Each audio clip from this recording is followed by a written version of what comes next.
টিডি learning centre থেকে সবাইকে স্বাগতম। আমাদের কালকে প্রথম অ্যাডজেক্টিভ শুরু করেছি, এটা 3টা পার্টে চলবে।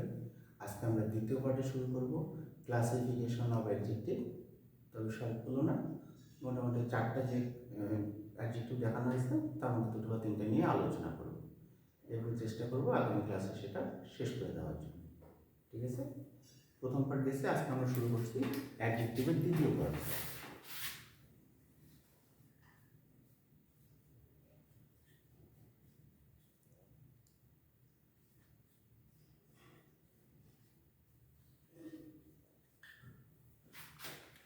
আজকে আমাদের বিষয় হচ্ছে ক্লাসিফিকেশন অফ অ্যাডজেক্টিভ। আমি গত ক্লাসে দিয়েছিলাম যে 4 ধরনের অ্যাডজেক্টিভ আছে: adjective of quality, adjective of quantity, adjective of number, আর কিছু নিউমেরাল অ্যাডজেক্টিভ। আজকে আমরা প্রথম আলোচনায় যাচ্ছি অ্যাডজেক্টিভ অফ কোয়ালিটি। প্রথম আসি অ্যাডজেক্টিভ অফ কোয়ালিটি।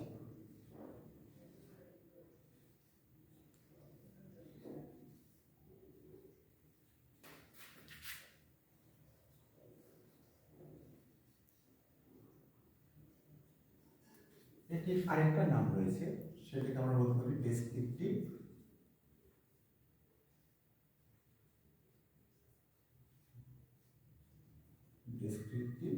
অ্যাডজেক্টিভ।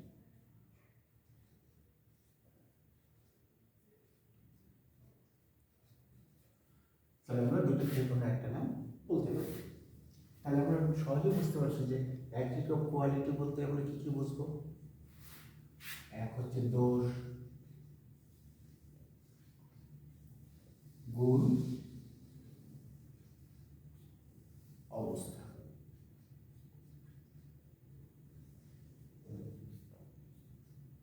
তাহলে আমরা যদি কোনো কিছু দোষ, গুণ, অবস্থা বুঝতে পারি তাহলে সেটাই হচ্ছে অ্যাডজেক্টিভ অফ কোয়ালিটি, বা আরেকভাবে বলতে পারো ডেসক্রিপটিভ অ্যাডজেক্টিভ। তাহলে দেখো, দোষ হলে সেটা কি কি হতে পারে?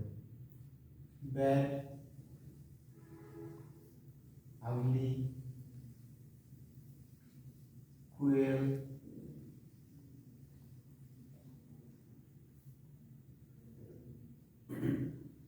notorious,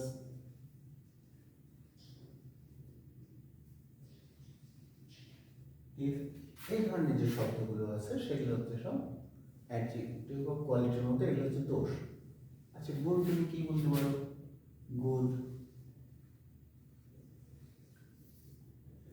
বিউটিফুল, হ্যান্ডসামও বলতে পারো। বিউটিফুল সাধারণত মেয়েদেরকে বলে, আর হ্যান্ডসাম ছেলেদেরকে বলা হয়। ক্রুয়েল, কাইন্ড দিতে পারো। নটোরিয়াস, ফেমাস বা পপুলার, এগুলো হচ্ছে সব গুণ। আর অবস্থা বলতে সাধারণত আমরা 2 অবস্থায় থাকি, এক হচ্ছে হয় রিচ, নাল হচ্ছে poor.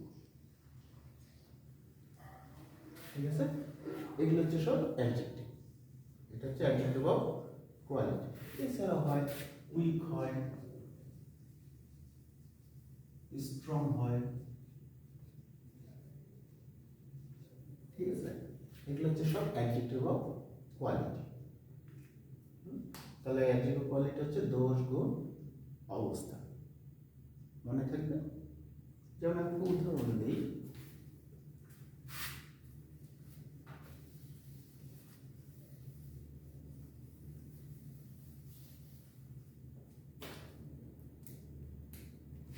he is a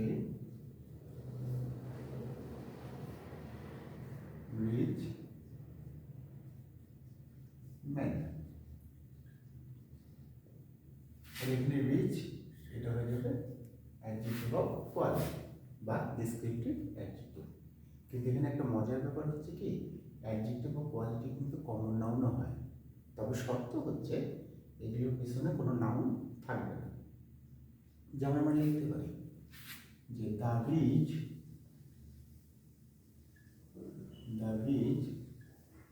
R not always happy. লিখতে পারি না? কিন্তু রিচটা কি? সে কিন্তু তার অবস্থাকে বোঝাচ্ছে না, পুরো জাতিটাকে বোঝাচ্ছে। এখানে মানে কি, he is not a rich man, সে তিনি বড়লোক নন। আবার এখানে কি দিচ্ছে, the rich are not always happy, অর্থাৎ ধনীরা সবসময় সুখী নেই। এখানটায় রিচ বলতে কিন্তু পুরো ধনী জাতিটাকে বোঝাচ্ছে, যেহেতু এখানে কোনো নাম নেই, জাতিটাকে বোঝাচ্ছে, এই জন্য ভার্বটাও দেখাচ্ছে বহু বচন দেওয়া আছে। তাহলে এটা কখনোই এটাকে অ্যাডজেক্টিভ বলবে না, তখন সেটা হয়ে যাবে কিন্তু কমন নাম। ওকে। আর আরেকটা জিনিস আছে, আমি যদি এটা এইভাবে লিখি, দ্য রিচ ম্যান, তখন আর হবে না, ইজ নট অলওয়েজ হ্যাপি লিখতে পারি। তখন কিন্তু এই রিচটা আর জাতিকে বোঝাচ্ছে না, একজন নির্দিষ্ট ব্যক্তিকে বোঝাচ্ছে। আর যেহেতু এটা নাউন বসে গেছে, এটা তখন অ্যাডজেক্টিভই থাকবে, এবং একজনকে বোঝাচ্ছে বলে এখানে দেখো ইজ দেওয়া আছে। তো পরিষ্কার। তাহলে ডেসক্রিপটিভ কোয়ালিটি বা ডেসক্রিপটিভ অ্যাডজেক্টিভ বা অ্যাডজেক্টিভ অফ কোয়ালিটি হচ্ছে এই উদাহরণগুলোই। তবে এই ডেসক্রিপটিভ অ্যাডজেক্টিভকে তোমরা যদি নাউন না থেকে যদি দিয়ে এর পূর্বে যদি দিয়ে বসাও, তাহলে অবশ্যই এটা ডেসক্রিপটিভ অ্যাডজেক্টিভ হবে না, সেটা হয়ে যাবে কমন নাউন। ওকে। তাহলে অ্যাডজেক্টিভ কোয়ালিটি সম্পর্কে মোটামুটি ধারণা হয়ে গেছে। আজকে যাব অ্যাডজেক্টিভ অফ কোয়ান্টিটি।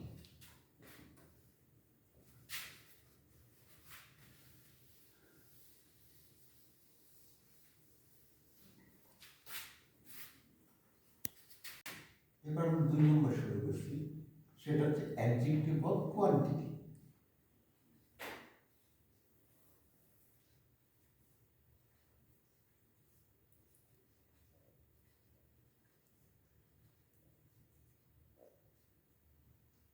বা এটাকে আরেকভাবে বলতে পারো কোয়ান্টিটেটিভ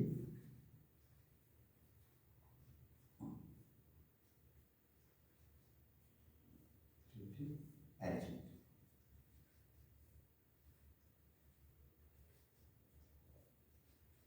অ্যাডজেক্টিভ অফ কোয়ান্টিটি বলতে অবশ্যই বুঝাবে সেটা কিন্তু পরিমাণ। অ্যাডজেক্টিভ কোয়ান্টিটি হবে পরিমাণ। তবে এটা কিন্তু এই পরিমাপটা কিন্তু ধর মেটেরিয়াল নাউনের ক্ষেত্রে হয়। মেটেরিয়াল নাউনের ক্ষেত্রে কিন্তু এই পরিমাপগুলো আসে, এমনিও আসে। তার মেটেরিয়াল নাউনের ক্ষেত্রে কি কি পরিমাপ হতে পারে, যেমন হতে পারে মাছ, মোর, লিটিল,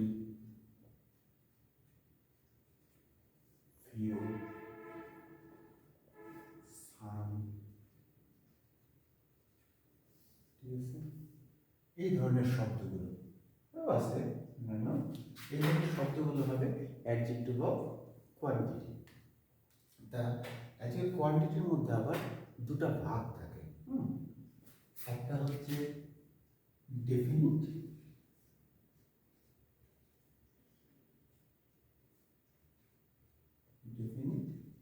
একটা হচ্ছে ইনডেফিনিট।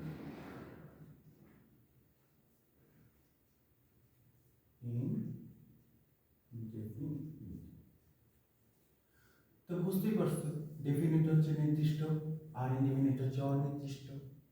তা আমরা আর্টিকেল পড়েছিলাম না, এই আর্টিকেলের ডাটা হচ্ছে কিন্তু ডেফিনিট কোয়ান্টিটিভ অ্যাডজেক্টিভ বা অ্যাডজেক্টিভ অফ কোয়ান্টিটি। তাহলে ইনডিফিনিট কে হবে, এ অথবা এন। এটা কিন্তু হচ্ছে অ্যাডজেক্টিভ অফ কোয়ান্টিটির মধ্যে ইনডিফিনিট অ্যাডজেক্টিভ। এখন তো তোমরা বলতে পারো স্যার এটা ডেফিনিট কেন আর এটা ইনডিফিনিট কেন? আসলে ডেফিনিট মানে তো নির্দিষ্ট, একজন নির্দিষ্টকে বোঝাবে, কিন্তু ইনডিফিনিটকে বললে কিন্তু নির্দিষ্ট কাকে বোঝানো হচ্ছে সেটা কিন্তু বোঝা যায় না। যেমন আমি যদি দেখি, আই স এ বয়, আমি একটি বালককে দেখলাম, ঠিক আছে। এই যে একটি বালককে, কোন বালকটা? এটা কিন্তু নির্দিষ্ট করে বোঝাচ্ছে না, যে কোনো একজন বালককে নির্দিষ্টই বোঝাচ্ছে না। কিন্তু যখন আমি লিখলাম যে the boy was poor, the boy was poor, তখন দেখো বালকটা কিন্তু নির্দিষ্ট হয়ে যাচ্ছে। যে বালকটাকে আমি লিখেছিলাম সেই বালকটা কিন্তু গরিব। তাহলে এ বাই অ্যান দিয়ে কিন্তু নির্দিষ্ট কাউকে বোঝায় না, একজন। আমি যদি বলি অ্যান এলিফ্যান্ট, কোন হাতিকে দেখেছিলাম, এটা কিন্তু বোঝাচ্ছে না, হ্যাঁ, সেটা অনির্দিষ্ট। কিন্তু যদি বলি হাতিটি, তখন কিন্তু বোঝাচ্ছে যে একদম আমি নির্দিষ্ট করে বোঝাচ্ছি এই সেই হাতিটা। এই জন্য মূলত দুটো ভাগ করে, একটা হচ্ছে ডেফিনিট, একটা হচ্ছে ইনডিফিনিট।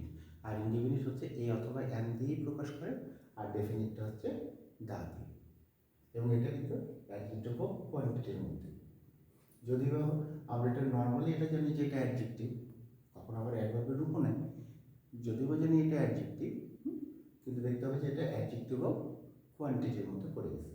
আর মেনলি অ্যাডজেক্টিভ কোয়ান্টিটিগুলো হচ্ছে মাছ, মোর, লিটিল, ফিউ, এই ধরনের, যেগুলোকে মেটেরিয়াল নাম দিয়ে করতে হয়, যে যেটাকে গণা যাবে না, পরিমাপ করে নিতে হবে। তাহলে adjective of quality, adjective of quantity সম্পর্কে মোটামুটি তোমাদের ধারণা হয়ে গেছে, ঠিক আছে? তো আজকে অ্যাডজেক্টিভ শেষ ধাপটা, অর্থাৎ অ্যাডজেক্টিভ অফ নাম্বার, এটাই আজকে আমাদের শিখাবো।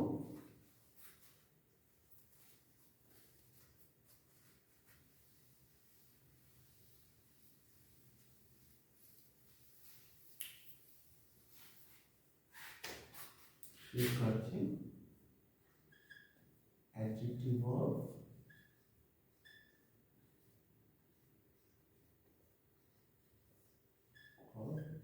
নাম্বার বা একটা বলতে নিউমেরাল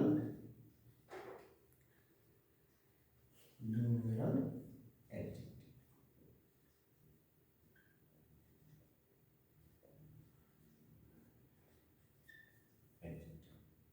এটারও কিন্তু দুটো ভাগ রয়েছে, একটা হচ্ছে ডেফিনিট, তাহলে একটা কি হবে, একটা হবে ইনডেফিনিট। ডেফিনিট আর ইনডেফিনিট। তবে যখন আমরা প্রোনোমিনাল অ্যাডজেক্টিভ শিখাবো তখন এই ইনডেফিনিট অ্যাডজেক্টিভটা চলে আসে, তাই তোমরা এটাকে মূলত মনে রাখবে। প্রোনোমিনালে যে অ্যাডজেক্টিভগুলো আসবে, প্রোনোমিনাল অ্যাডজেক্টিভগুলো, তার মধ্যে সেটা ইনডেফিনিট নাম না হয়ে ডিস্ট্রিবিউটিভ হবে, তোমরা সেটাকে মেনলি মনে রাখবে। যার সাথে আমি এখানে এটাকে ইনডেফিনিট হিসেবে দেখাচ্ছি, তবে এটা আমি তোমাদেরকে শেখাবো না, এটা প্রোনোমিনাল অ্যাডজেক্টিভ দিয়ে আমি তোমাদের শেখাবো, কারণ এটা এই অ্যাডজেক্টিভ নাম্বারের মধ্যে পড়ে না, এটা পড়ে প্রোনোমিনাল অ্যাডজেক্টিভের মধ্যে। তাহলে আমি ডেফিনিট অ্যাডজেক্টিভটা আমি তোমাদের দেখাই। এটাকে তিনটা ভাগে ভাগ করে, একটা হচ্ছে কার্ডিনাল,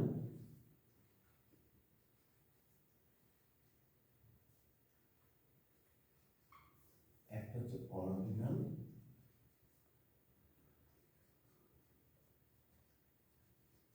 একটা মাল্টিপ্লিকেশন।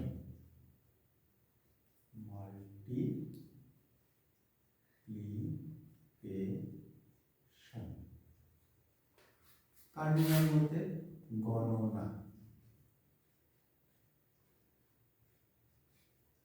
অর্ডিনাল ক্রম, আর মাল্টিপ্লিকেশন গুণবাচক। ঠিক আছে, তাহলে সহজে বোঝা যাচ্ছে কার্ডিনাল কি হতে পারে, 1 2 3,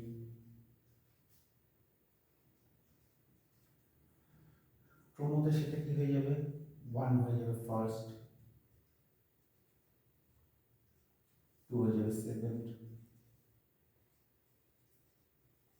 3 হয়ে যাবে থার্ড,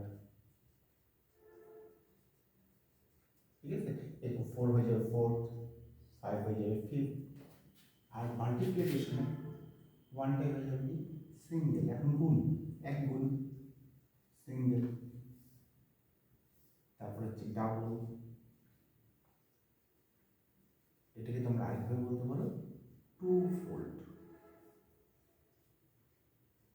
ফোল্ড মানেই হচ্ছে গুণ, ঠিক আছে। থ্রি থার্ড, তাহলে এটা হলো ট্রিপল,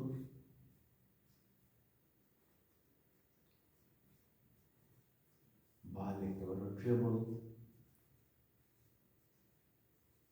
বা লিখতে পারো থ্রি ফোল্ড।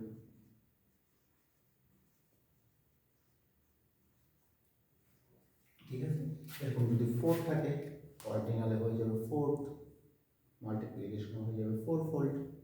যদি ফাইভ থাকে তাহলে হবে অর্ডিনালে হবে ফিফথ, মাল্টিপ্লিকেশন হয়ে যাবে ফাইভ ফোল্ড। ফোল্ড মানে তোমরা ধরে নেবে গুণ, তাহলে 5 গুণ 6 গুণ যখন কোনো কিছু বলবে তখন সেইভাবে বলবে। আবার ফোরকে কিন্তু কোয়াড্রুপলও বলে। ওকে, তা এই হচ্ছে আমাদের 4 অ্যাডজেক্টিভের মধ্যে 3 অ্যাডজেক্টিভ সম্পর্কে ধারণা। একটা হচ্ছে অ্যাডজেক্টিভ অফ কোয়ালিটি বা ডিসক্রিপটিভ অ্যাডজেক্টিভ, একটা হচ্ছে অ্যাডজেক্টিভ অফ কোয়ান্টিটি বা কোয়ান্টিটেটিভ অ্যাডজেক্টিভ, আর একটা হচ্ছে অ্যাডজেক্টিভ অফ নাম্বার অর্থাৎ নিউমেরাল অ্যাডজেক্টিভ। নিউমেরাল অ্যাডজেক্টিভ তোমার মূলত মনে রাখবো 3টা ধাপ, কার্ডিনাল, অর্ডিনাল আর মাল্টিপ্লিকেশন। তো ঠিক আছে বন্ধুরা, আগামী দিন অ্যাডজেক্টিভের হবে শেষ ধাপ এবং সেটা হবে প্রোনোমিনাল অ্যাডজেক্টিভ। আমরা সর্বপ্রথমে বুঝতে পারছি যে প্রোনাউন থেকে যেটা আসবে সেটাই হবে প্রোনোমিনাল। আগামী দিন আমরা আলোচনা করব প্রোনোমিনাল অ্যাডজেক্টিভ সম্পর্কে। তো আজ পর্যন্ত এতটুকুই, ধন্যবাদ সবাইকে।